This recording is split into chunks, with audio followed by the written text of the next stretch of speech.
Hello চাষি বন্ধুরা, ছটকা বলছি। আজকের বাজার তো বুঝতেই পারছো, বাজার বহুত খারাপ। বিলাতির দাম ঠিকই আছে, উঁচাই আছে, 40-42 চাপে গেল, কিন্তু এইগুলা বাকি জিনিসগুলা ফুল বাঁধা ফুল। হ্যালো চাষি বন্ধুরা, ছটকা বলছি কি আজকের বাজার তো বহুত কাটে গেল, ফুলেরও দাম কমে গেল। দামটা কত হলো ভাই? ফুল 14-15। 14-15 ফুলকপির দাম হইলো। বাঁধাকপি 10 টাকা করে চলছে। আর বাঁধাকপি 14-15 শুরু হয়েছিল, কিন্তু লাস্টে 10 টাকায় শেষ হইল।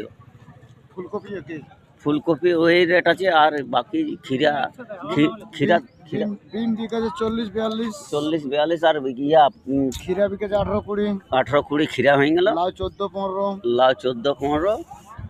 বরবটি 15-20। আর বাইরের গাজর এসেছে। গাজর তো বুঝতেই পারছো, গাজরও বিকাছে নাই আজকাল। ফুলকপি এখানে তো বিক্রি হয়ে শেষ হয়নি। ফুলকপি এখনো তো আড়ত গিলাই আছে। বিকাই নেই। টাইমটা দেখো, এই টাইমটার মধ্যেই পাঠাছি।